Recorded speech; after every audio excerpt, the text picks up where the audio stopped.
नमस्कार दोस्तों, मैं संजीव सिंह राठौर और आप देख रहे हैं सिटी न्यूज नेटवर्क। दोस्तों, उत्तर प्रदेश में विधानसभा चुनाव होने वाले हैं और आप अक्सर देखते होंगे मेरी जो कवरेज रहती है वो यूथ पॉलिटिक्स को लेकर रहती है, क्योंकि युवाओं का एक अहम योगदान है देश में और देश की राजनीति में। अक्सर कोई भी प्रदर्शन या कोई भी रेवोल्यूशन होता है या कोई भी रैली या धरना होता है, उसमें किसी भी राजनीतिक पार्टी का जो यूथ विंग होता है वो बढ़ चढ़कर हिस्सा लेता है और एक अहम रोल अदा करता है। मैं आज भारतीय जनता पार्टी और उसके संगठन और उनकी क्या तैयारियां हैं आगामी चुनाव के लिए, उस पर मैं चर्चा करूंगा। और खासकर यूथ, जो वहां की जो पार्टी के युवा नेता हैं, उनके साथ आज हमारी बातचीत होगी। विधानसभा चुनाव होने वाले हैं। लगातार उत्तर प्रदेश में केंद्र सरकार के मिनिस्टर्स, नेता जो हैं वो लगातार अपनी रैलियां कर रहे हैं और साथ ही उन्होंने सरकार बनाने का अपना डंका भी पीट दिया है। तो दोस्तों, आज इस इंटरव्यू में हमारे साथ मौजूद है भारतीय जनता युवा मोर्चा के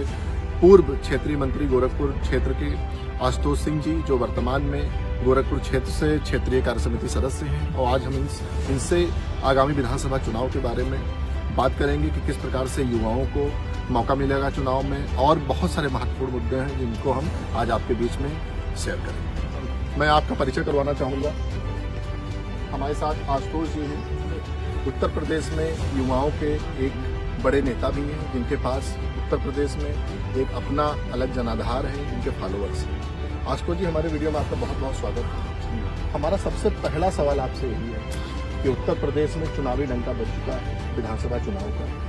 सभी नेता, संगठन के लोग सक्रिय रूप में दिखाई पड़ रहे हैं। भारतीय जनता पार्टी की क्या तैयारी है विधानसभा चुनाव की? नमस्कार। देखिए, भारतीय जनता पार्टी की जो तैयारी है वो कोई विशेष चुनाव को लेकर कोई तैयारी भारतीय जनता पार्टी नहीं करती। भारतीय जनता पार्टी लोकतांत्रिक पार्टी है और भारतीय जनता पार्टी लगातार 5 साल जनता के बीच संगठन के माध्यम से लगातार काम करती है। हम लोग कोई चुनाव आया और हम लोग उसी के लिए स्पेशल हम लोग कार्य कर रहे हैं, ऐसा कुछ नहीं है। जैसे एक वायुसेना में एक कहावत है कि नॉर्मल दिन में जितना जवान पसीना बहाएगा, युद्ध के मैदान में उतना कम खून बहेगा। उसी तरह से भारतीय जनता पार्टी का कार्यक्रम चलता है। भारतीय जनता पार्टी 5 साल अभियान और कार्यक्रमों के माध्यम से जनता के बीच में रहती है।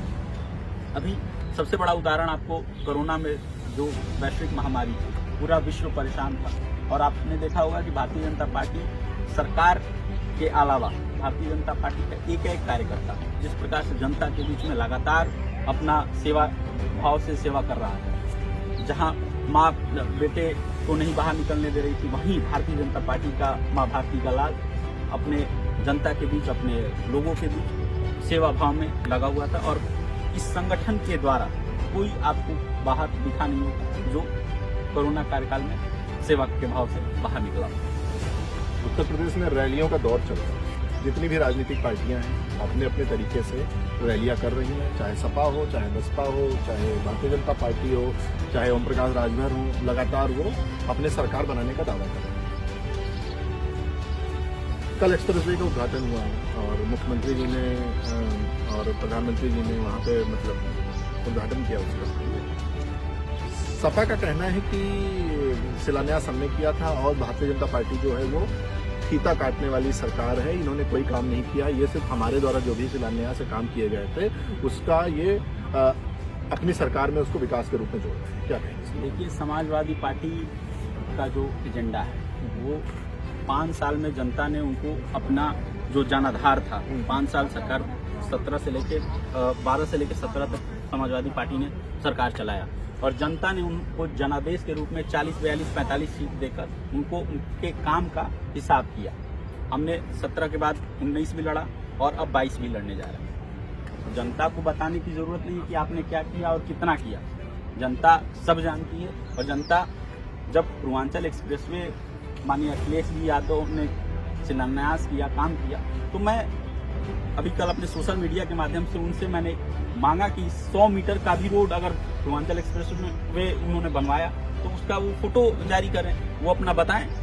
तो देखिए समाजवादी पार्टी के पास कोई मुद्दा नहीं, मुद्दा विहीन हो चुकी है समाजवादी पार्टी। और अब जो धर्म की लड़ाई लड़ा के अभी तक क्षेत्र की राजनीति चमका रहे थे, अब भारतीय जनता पार्टी ने जो विकास का एक नया पथ जारी किया, पूर्वांचल एक्सप्रेसवे को जो विकास के नए पथ पे ले जाने का काम किया, वह निश्चित रूप से काबिले तारीफ है। और कल यशस्वी प्रधानमंत्री मोदी जी के नेतृत्व में उस पूर्वांचल एक्सप्रेसवे जनता को उन्होंने सौंपा। आशुतोष जी, मेरा एक बहुत ही गंभीर मुद्दे पर यह सवाल है, और अक्सर जो विपक्ष है इस पे हमेशा जो है भारतीय जनता पार्टी को हमला करता रहता है। नाम बदलने वाला है वो एक सिस्टम आया जिसमें शहरों के नाम, रेलवे स्टेशनों के नाम, या इसके अलावा बहुत सारी ऐसी चीज़ें जिनका नाम बदला जाता है। जैसे आपने देखा होगा अभी हाल ही में हबीबगंज का नाम एक हिंदू राजकुमारी के नाम से रखा गया, फैजाबाद का अयोध्या स्टेशन के नाम से किया गया। हाल ही में अभी प्रोग्राम में मुख्यमंत्री जी ने आजमगढ़ को आजमगढ़ कहने का बताया कि इसको चेंज किया जाएगा, इलाहाबाद को प्रयागराज किया गया। तो इसमें कह रहे हैं कि विपक्ष कह रहा है कि ये नाम बदलने वाली सरकार है। आप क्या कहेंगे इसमें? और सबसे बड़ी चीज़ है कि सिकंदर को योगी जी ने कहा सिकंदर महान था, और चंद्रगुप्त मौर्य का नाम को जो है उनके इतिहास को छिपाया गया, जबकि चंद्रगुप्त ने सिकंदर को हराया था। तो क्या कहेंगे इसमें? देखिए, भारतीय जनता पार्टी की जो सरकार है वो कुछ मुख्य मुद्दों को लेके अपना 2014 में सरकार बनाई है, और जनता के विश्वास से भारतीय जनता पार्टी की सरकार बनी है। जो भाजपा के अलावा अन्य दल जो सत्ता में थे, जिन्होंने 70 साल सरकार चलाई है, उन्होंने जो भारत के इतिहास के साथ जो छेड़छाड़ किया है, उस पर भारतीय जनता पार्टी का मुख्य निगाह है। अच्छा, सिकंदर से लेके अकबर महान था, ये इतिहास में से लेके और यूनिवर्सिटी से लेके पढ़ाई तक बताया गया, शिक्षा से लेके सब चीज़ बताई गई। चंद्रगुप्त के बारे में क्यों नहीं पढ़ाया गया? तो जो नाम बदलने की जहाँ तक बात है, देखिए, करोड़ों हिंदू आस्था के केंद्र मर्यादा पुरुषोत्तम श्री राम का जो नगरी है अयोध्या, उसको अभी तक रेलवे स्टेशन के नाम से, फैजाबाद के नाम से हम लोग जानते हैं। तो निश्चित रूप से जो करोड़ों हिंदुओं के आस्था के केंद्र हैं मर्यादा पुरुषोत्तम श्री राम, जिनके आस्था का विषय है, उनका नाम अगर फैजाबाद रखा गया है तो निश्चित रूप से यह कचोटने वाली बात है। परम पूज्य हिंदू युवा सम्राट योगी आदित्यनाथ महाराज जी के नेतृत्व में जो भी निर्णय लिया गया है, अयोध्या का निर्णय हो या आजमगढ़ का निर्णय हो या अन्य जो भी निर्णय आने वाले समय में लिए जाएंगे, वो निश्चित रूप से जनता का विश्वास, जनता का जनादेश और जनता के सम्मान की बात है। मर्यादा पुरुषोत्तम श्री राम की जो नगरी है अयोध्या, श्री अयोध्या करके महाराज जी ने पूरे 25 करोड़ जनता का जनादेश का स्वागत किया। पिछले पंचायत चुनाव मैंने कहा कि मैं यूथ पे काम करता हूँ, यूथ पॉलिटिक्स को लेकर मेरा सर्वे रहता है, मैं यूथ लीडर्स को मैं कवरेज देता हूँ। तो पिछले पंचायत चुनाव में लोगों को लगा कि युवाओं को मौका नहीं दिया गया। इस बार विधानसभा चुनाव में सुनने में आ रहा है कि करीब 150 लोग या 200 लोगों का टिकट कटेगा, उसमें युवाओं को मौका देगा। कहाँ तक आप सहमत? देखिए, Bharatiya Janata party cadre based party है, यहाँ संगठन सर्वप्रिय है। जहाँ तक युवाओं की बात है, अभी आपने विगत पंचायत चुनाव में देखा होगा, लगातार जिस प्रकार से युवा नेतृत्व को भारतीय जनता पार्टी की शीर्ष नेतृत्व आगे चढ़ बढ़कर आगे मौका दे रही है। कहीं ना कहीं यह संकेत है। अभी अमित भाई शाह जी की बैठक थी हम लोगों की वाराणसी में, विधानसभा प्रभारी के नाते मैं भी था। तो युवाओं पे पूरा फोकस है और भारतीय जनता पार्टी युवाओं को ज़्यादा से ज़्यादा हर स्तर पे, हर जगह स्थान पे जगह दे रही है और सम्मान दे रही है। भारतीय जनता पार्टी में कोई निर्णय अकेले नहीं होता। भारतीय जनता पार्टी संगठन बेस्ड पार्टी है और यहाँ संगठन का चलता है। संगठन में सबसे राय शुमार लेके और बाकी का निर्णय लिया जाता है। हम बाकी अन्य दलों में आप देखेंगे कि लीडर बेस्ड पार्टी है, वहाँ एक नेता निर्णय लेता है और बाकी जो जनता है उसको स्वीकार करना पड़ता है। भारतीय जनता पार्टी की लोकतंत्र में यही खूबसूरती है कि भारतीय जनता पार्टी का एक निचला स्तर का कार्यकर्ता है, जो बूथ स्तर का कार्यकर्ता है, वो बड़ा नेता बनने का सपना देख सकता है। कार्य करते करते उसके संगठन क्षमता को देखते हुए संगठन उसको धीरे धीरे निर्णय लेके ऊपर पहुंचाने का काम करती है और यह सिर्फ भारतीय जनता पार्टी में ही संभव है। आशुतोष जी, भारतीय जनता पार्टी पर लगातार सोशल मीडिया पर और विपक्ष शुरुआत से ही कहता आ रहा है, तो चाहे उसको भारतीय जनता पार्टी कहिए चाहे RSS कहिए, कि जो भारतीय जनता पार्टी है वो हिंदू मुस्लिम पर राजनीति करती है या जातिगत राजनीति करती है या धर्म के नाम पर राजनीति करती है। इनका विकास का कोई एजेंडा नहीं है, कोई मुद्दा नहीं है, महंगाई से इनको कोई लेना देना नहीं है। क्या कहेंगे इसके बारे में? देखिए, भारतीय जनता पार्टी का जो यशस्वी प्रधानमंत्री आदरणीय नरेंद्र मोदी जी और भाजपा का जो नारा है, सबका साथ, सबका विकास, सबका विश्वास, भारतीय जनता पार्टी ने विगत 7 साल में केंद्र में और 5 साल होने जा रहे हैं हमें प्रदेश में, उसको चरितार्थ करने का काम किया है। भारतीय जनता पार्टी ने 70 साल से जो लोग उपेक्षित थे, कहीं बिजली नहीं थी, कहीं घर नहीं था, कहीं रोजी नहीं था, कहीं रोटी नहीं था, कहीं कपड़ा नहीं था, कहीं मकान नहीं था, भारतीय जनता पार्टी ने उज्ज्वला योजना के माध्यम से न हमने जाति देखी, न धर्म देखा, चूल्हा गैस सबको दिया गया। प्रधानमंत्री आवास में हमने सबको आवास देने का काम किया है, उसमें ना हमने जाति पूछी है, ना धर्म पूछा है, ना मजहब पूछा है। हमने प्रधानमंत्री आवास में आवास देने का काम सबको किया है। तो विपक्ष का काम है कहना, जिस प्रकार से हमारे यहाँ आप देख रहे होंगे कि 5 साल में जिस प्रकार से हम लोगों के खिलाफ एजेंडा फैलाया गया था कि हम लोग आएंगे तो ये होगा वो होगा। पिछले 5 साल में योगी आदित्यनाथ महाराज जी की सरकार में जिस प्रकार से आपने देखा होगा कि सिंगल एक कहीं झड़प, एक कहीं दंगा नहीं हुआ है। और जहाँ तक हिंदू मुस्लिम की बात है, उस पर मैं बताऊँ कि देखिए, हमें किसी भी धर्म और मजहब से कोई दिक्कत नहीं। दिक्कत तब है जब किसी के, अगर हिंदू है तो उसके आस्था के साथ अगर कोई खिलवाड़ करेगा तब दिक्कत हो जाएगी। हम किसी भी मुसलमान हो, सिख हो या ईसाई हो, किसी के धर्म से कोई दिक्कत नहीं है, लेकिन अगर किसी धर्म के अस्तित्व पे कोई प्रहार करेगा तो निश्चित रूप से उसके लिए वो झेलने के लिए तैयार रहेगा। योगी आदित्यनाथ महाराज जी की गवर्नमेंट में कोई एक सिंगल दंगा, सिंगल झड़प नहीं हुआ। यहाँ तक कि आपने देखा होगा कि परसों 500 साल पुराना राम मंदिर, जो करोड़ों हिंदुओं के आस्था के प्रतीक हैं, मर्यादा पुरुषोत्तम श्री राम, जिनका निर्णय आया और एक मच्छर तक नहीं मरा।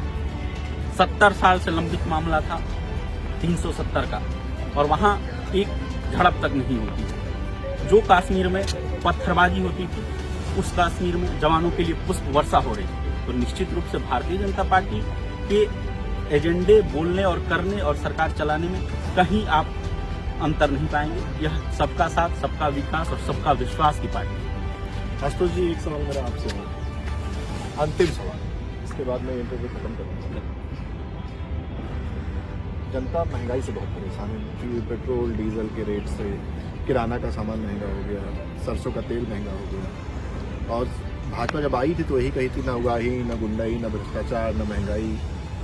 शायद नोटबंदी भी इसीलिए की गई थी कि भारत की अर्थव्यवस्था सही होगी। और आज जनता जो है वो महंगाई से परेशान है, मध्यम वर्ग परिवार जो है वो कंगाल हो चुका है। तो क्या मतलब, क्या कहीं अपने वादों से मुकर रही है या भटक रही है भाजपा? देखिए, जब से हम लोग केंद्र में आए हैं या प्रदेश में हैं, आपने देखा होगा कि जिस प्रकार से कोरोना नामक वैश्विक महामारी आई हमारे देश में, पिछले जब से हम लोगों को होश है तब से ऐसी कोई वैश्विक महामारी नहीं आई थी जिसमें देश में पहली बार ट्रेन से लेके बैंक तक बंद थे।